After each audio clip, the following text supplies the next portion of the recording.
espero que vocês aproveitem, porque não é qualquer congresso que tem isso, tá bom? Você arrasou na inovação aí desse QR Code. Depois que eu aprendi, isso aí não me larga mais. O que eu faço agora? Duas perguntinhas, senta aqui comigo. Né, todo mundo gostou agora, tá todo mundo falando, eu também quero. Né, agora quem não fez vai ficar para o ano que vem, né? Colocar o QR Code com todas as referências. Denis, sempre muito brilhante, é incrível, né? Eu acho que todo mundo que está aqui é super fã, né, do seu trabalho e com tanta seriedade que você entrega isso. Parabéns, muito obrigada por esse presente, né, para abrir o nosso congresso tão esperado. Eu vou abrir para duas perguntinhas, porque a gente já está no avançar do tempo. Então, senão a Márcia falou, eu quero fazer uma pergunta. Você me deixa. Professor Denis, parabéns. Então, ano que vem nos contar aqui as cenas dos próximos capítulos, né? Ficamos curiosos aí com essa palestra. O que eu queria saber é o seguinte, ficou claro, né, sobre os triglicéridos, mas é aquele paciente que tem alto risco cardiovascular, prevenção secundária, sai ali do cardiologista tomando estatina, né, sobrepeso e não gosta de peixe, né?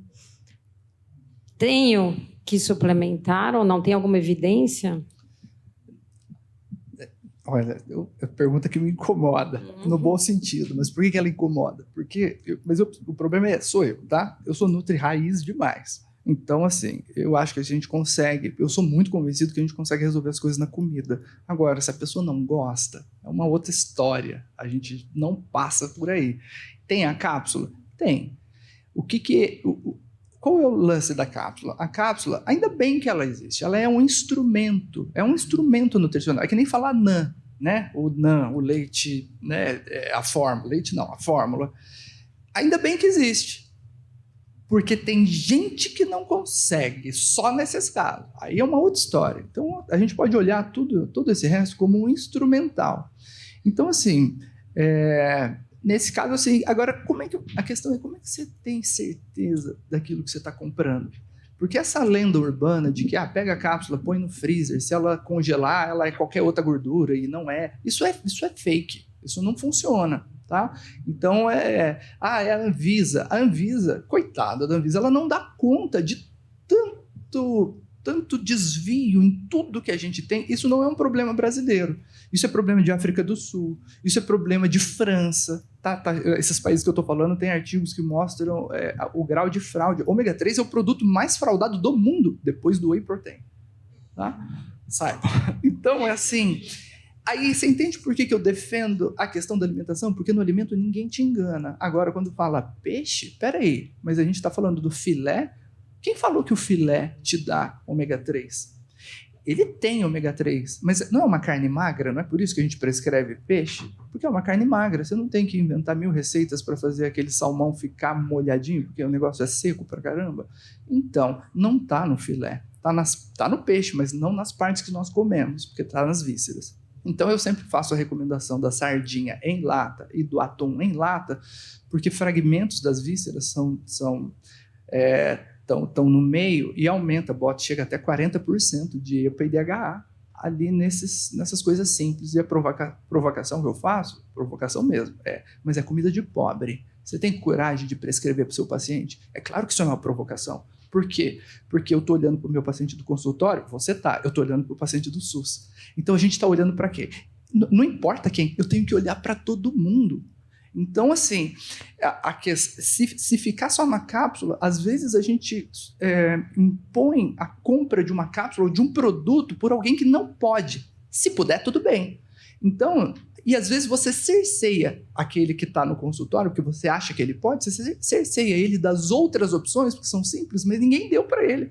Quando que cogita-se de comer uma sardinha em lata, já que a gente tem que evitar enlatados e etc., por uma série de outras razões? Isso está posto num debate, isso é um debate crítico. Isso é legal. Então, essa vai ser a minha saída, tá bom? Obrigada. Você sempre tem a indicação de um arroz que eu aprendi na tua aula, com linhaça, né? Como que é a receita daquele arroz? Aguenta aí. A receita é assim, ó. A semente de linhaça, quando você submete ela à cocção no arroz, não vai passar de 100 graus, né? Porque a temperatura da água é ebulindo. Então, não se preocupem com isso.